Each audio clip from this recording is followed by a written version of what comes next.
You're listening to the Good Question Podcast with Richard Jacobs. Our goal is to make each of our guests exclaim, that's a good question. I don't know the answer. Because when that happens, it means you, the listener, may be inspired to learn more beyond the interview and to ask great questions yourself that lead to new insights. In this podcast, we cover historical and current anthropology, comparative religion, and history. Welcome, and let's get started. Hello, this is Richard Jacobs with the Good Question Podcast. My guest today is Pappert Docekal. We're going to talk about the neuroscience and social behaviors behind modern substance abuse trends. Rachel has an MBA. She previously founded the Leary Group, advising mission-driven organizations on strategic growth. She's also a chairman of Palm Beach County's Criminal Justice Commission. So she works with, the intersection of addiction, policy, and how it affects communities. So I think it'll be a really important call today. Welcome, Rachel. Thanks for coming. Oh, thanks for having me. Most recently, I took over as the CEO of Hanley, which is a behavioral health organization in Florida. We are actually the largest continuum working on behavioral health in the country, from evidence-based youth prevention all the way to treatment. And we do a lot with neuroscience. So I'm excited to be here today and talk to you about the brain. Well, first of all, what are the current substances that are being abused and by whom? So, it's an interesting question. And for us, this always goes back to alcohol. It is not what we hear about most in the news. Of course, we hear about opiates or we hear about other scary drugs like fentanyl. But really, the vast majority of people start their addiction journey with alcohol. And it just is because it is so readily available here in our society.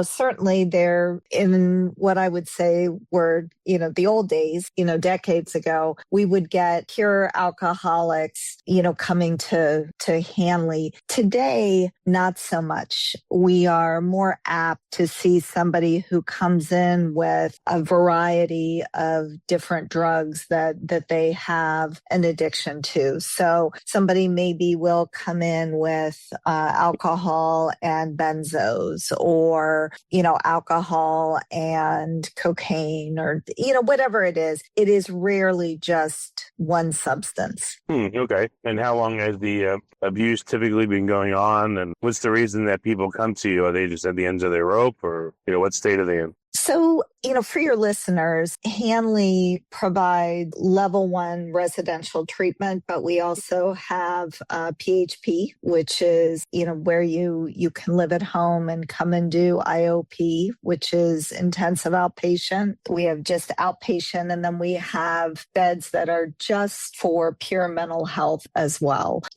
I think that it really depends on where somebody is in terms of their addiction. A lot of folks come to Hanley for our specialized programs. So we have a program, for example, focused on older adults. We have a program that is specifically for pregnant women or new moms and their babies. In addition to men's and women's, we have a program that is focused specifically on the military, etc. And so, for those programs, time differs. So for our young men, for example, usually those young men will come in and they will have an opiate use disorder, and maybe they've only been using for, 3 to 5 years. If we have an older adult come in, most of the time that person started with alcohol, and many times they've been drinking for decades and decades and are, in stages of liver disease, etc. So it really, we see the full gamut here. It just depends on the patient. What are you studying about the brain? You mentioned that earlier. Is that where the breakthroughs are going to come from? But, what are you studying? Sure. So the thing that's interesting, is what we're seeing today with the brain goes beyond just the substance. So it's an interplay between the biology of the brain as well as the shifts that we've seen over the last, say, 20 years, and how people live, how they connect, how they cope. And, those two systems interact. So the brain's reward stress circuitry and then the social environment around each person really shapes how often and why that circuitry gets activated. So I think that what we're seeing today is very different than the discussion you and I would have had, say, in 1995, long before smartphones and social media were, so prevalent in our society. Right, but what is the implication for addiction nowadays? Are you encouraging people not to use social media or use it in a certain way? Like, again, what have you learned about the brain and social media and how it interfaces with addiction? So, and there's so many implications here. So if I don't get right in there and answer your question, thanks for, continuing to probe in there. So our position is that the brain is more vulnerable today than it was. Why? That dopamine system and the dysregulation that goes along with it, as well as today's hyper reward environments. So, most addictive substances, and that could be an opiate, that could be a stimulant, it could be alcohol, it could be nicotine, it could be social media, it could be gambling, it could be any of those things. So it doesn't necessarily have to be a substance use disorder. It could be, a process addiction as well. They hijack the brain's reward pathways and, the dopamine signaling. So today, that modern life today already overstimulates us. So, I'm a perfect example of that. I'll be driving to work and I'll be listening to NPR and, although I'm not looking at a text, the texts are going, I can see them, coming up and, it is this overstimulated, fast environment. And then when we add on to that ultra processed foods and all of these different things, drugs, they now are really keying in a more crowded reward landscape than we used to see. And what that does is it pushes the person towards stronger, fast acting substances or actions. So, think today's marijuana versus the marijuana of the 1970s, or fentanyl versus, heroin or gambling online versus, getting up and going to the track. I mean, I'm not describing anything that's necessarily good for you, but there is a big difference in what folk have today. And what happens in the brain is the brain over time downregulates dopamine. So the reduced baseline pleasure actually leads to increased craving.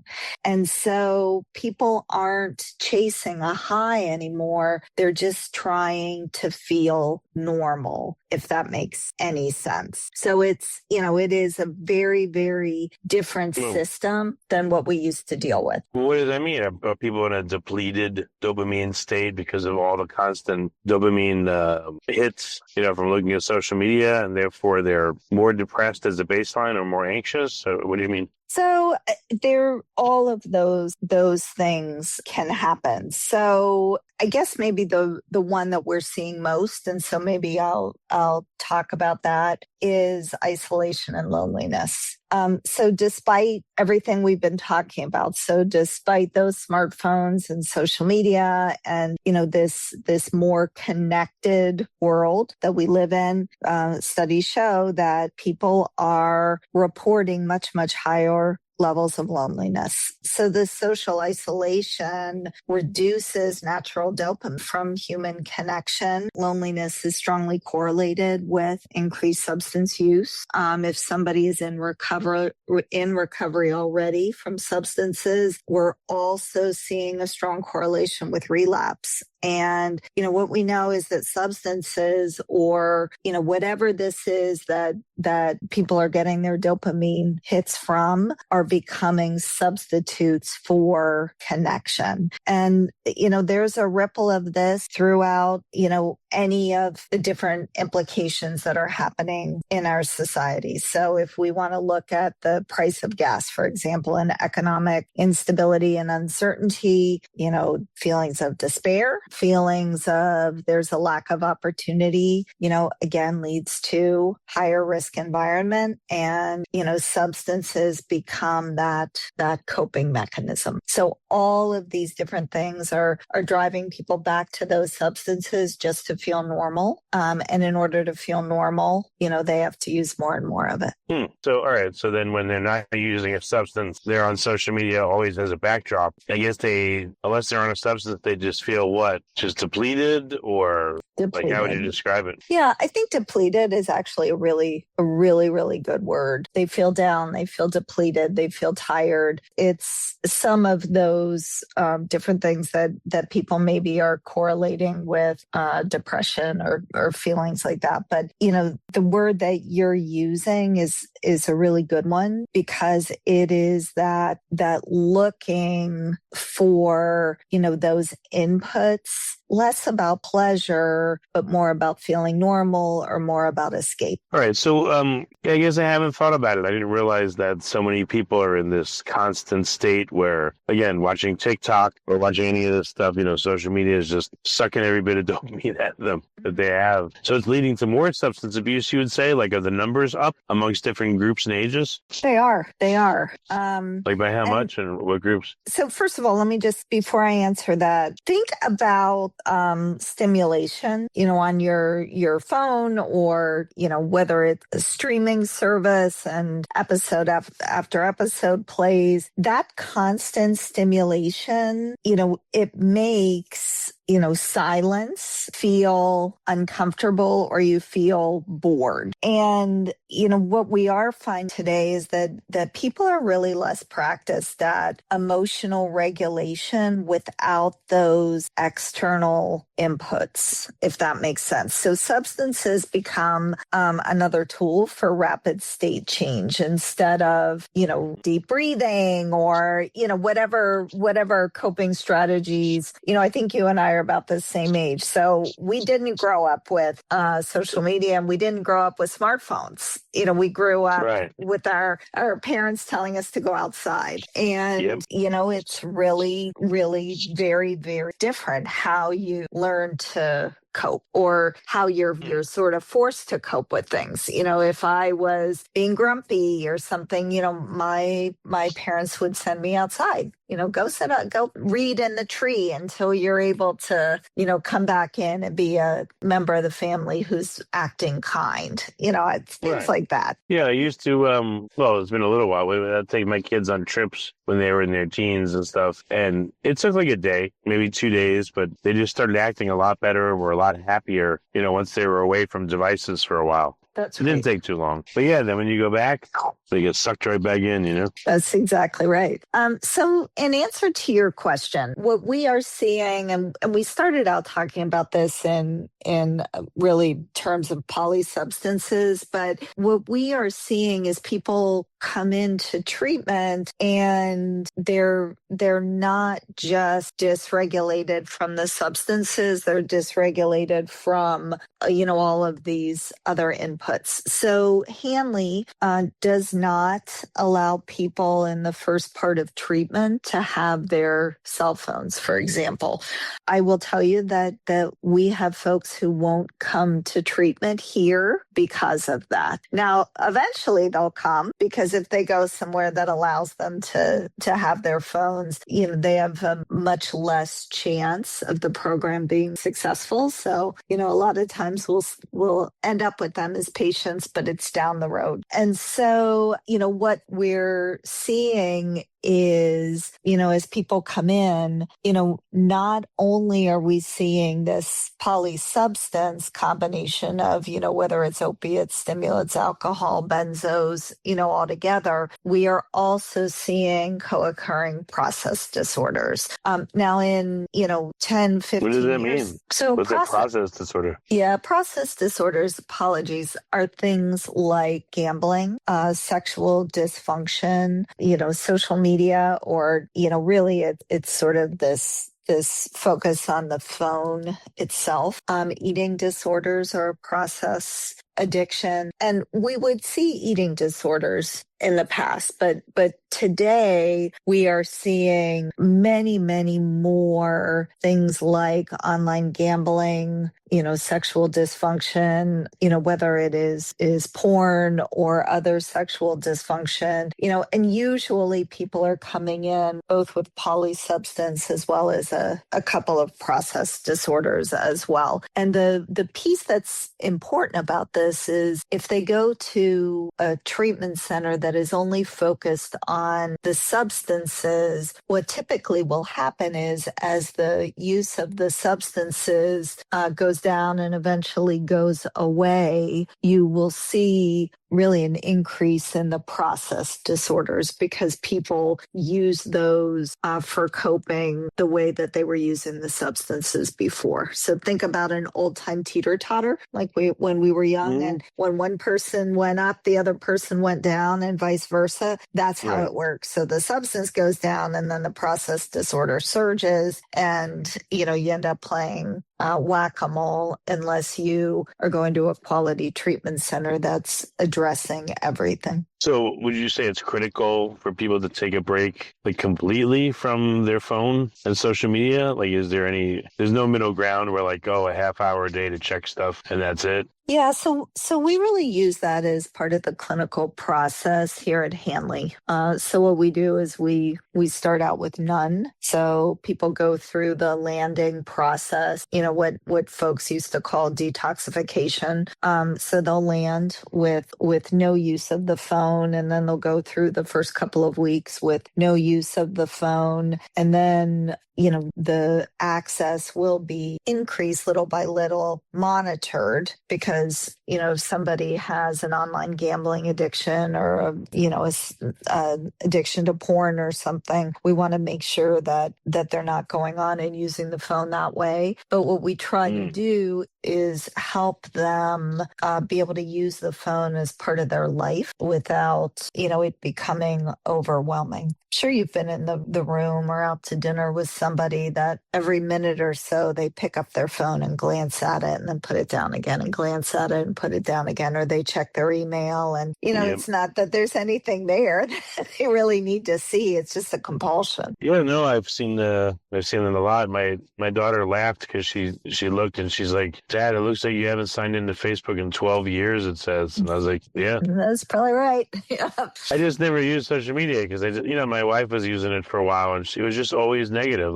She's like, so-and-so didn't like my post or unfriended me or whatever. And I'm like, why do you go on there anymore? It's just all negative. And eventually she stopped and then she felt better because she wasn't constantly being poked in the ribs. Oh, look at this. Oh, look at this. Oh, look at this, And it's just weird. I guess people our age are lucky because we didn't grow up with it from the first second we were, cognizant of what's going on. That's right. I never am on social media. Now, there's a member of staff here at Hanley that will post some things on my social media account, but I don't use it.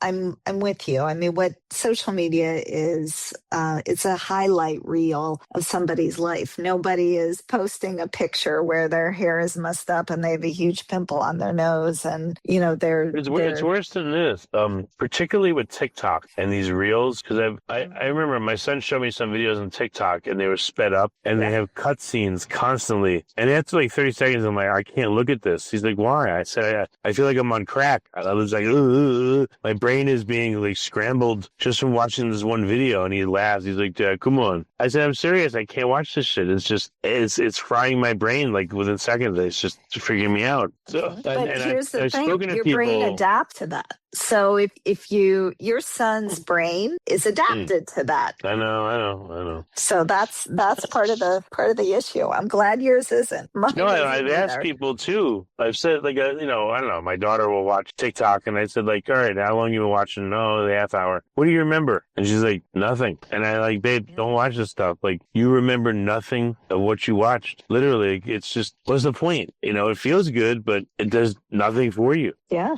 How could you not remember anything you watched? It's crazy because you'll see someone cooking something, then you'll see like someone being chased by police, then you'll see like someone playing like a violin like a virtuoso, then you'll see like I don't even know what. And it's amazing. Like you get more, I don't know, exposure to stuff in seconds than people would get in years. But there's so much of it, you just don't process any of it. I don't even know what happens to it in your brain. It just becomes like part of like a mess or something. I don't know. Yeah, you're exactly right. So that is the challenge of early recovery here. So one of the things that we are doing at Hanley is brain mapping with a QEEG machine. And folks go through a whole battery of different neuro testing. We have a department called the Center for Brain Recovery. But the piece of it that is really special is the brain mapping that they're doing with the QEEG. So we're doing it right when folks get here, and then when they're about ready to step down from residential treatment. And the difference in the brain is pretty marked. Now, it depends on the specific person and, what their challenges are. But our brains, they heal and they adapt both positively and negatively. And it's pretty remarkable to see the difference in somebody who has been in good treatment without all those inputs, whether it is substances or, these external stimuli for, somebody who's been in treatment for 45 or 60 days. It's remarkable. Oh, so all right. So the treatment's 45 to 60 days inpatient? Yeah. So most patients come to Hanley for 45 days. Our older adults are typically with us for 60. And that's really because most families don't realize that their loved one has a substance use disorder, until it's pretty well advanced. And then they may think that it's dementia. It may be a situation where mom or grandma, fell during a holiday, something like that pushes them into treatment. And most of the older adults do come to us either with a walker or in a wheelchair. And it does take a while for them to clear and for the family to get their loved one back. But typically 60 days later, what looked like dementia really was the substance use. And, the person who came in here in a wheelchair or a walker has been working with our physical therapist and eating good food and, just going through all those different components of treatment. And they walk out of here as if they were, a new person. Yeah, that's great. I guess the first few days are really hard though for new patients, right? How long, like what kind of acting out do you see or frustration or if any freaking out of people that come to the center to Hanley? So a typical landing period, again, what we used to call detox. First of all, let me just say that it's medically managed, especially with older adults. That process of somebody, not using alcohol or drugs, especially alcohol can be very, very dangerous. So everything is medically managed. That definitely helps folks feel more comfortable. During that 5 days, we use acupuncture and other things in addition to medications to make sure that patients are comfortable, that they're safe, all of those things. I'm not suggesting it's a comfortable process, but it is definitely much more comfortable because of the medical team that we have here, and they're amazing. I would say that the first, let's call it, 12 to 14 days are pretty uncomfortable. And people can be short-tempered. Maybe their stomach hurts or their head hurts. They feel physically unwell as, all of this stuff, gets out of their body. And, there is an addiction there. So the body is really, really craving these substances. But folks are typically, once they hit the 2-week mark, start to clear and start to feel better. The thing that's most interesting is that at around 3 weeks, everybody feels terrific. They've got this. They're never going to use this substance again. And they really, they're ready to leave treatment. That's what all the patients say at that point. And what we know is, if it takes 70 plus days to make a habit, it takes that many days to break a habit as well. And we know that. What does it? Yeah, it really, think about how long it takes you to make a new habit. I don't know. I mean, so habit formation and habit destruction, do they have the same amount of days in profile, or is it different? I think that it depends on the person, but the research that we've read is that it's somewhere for both in the 70-day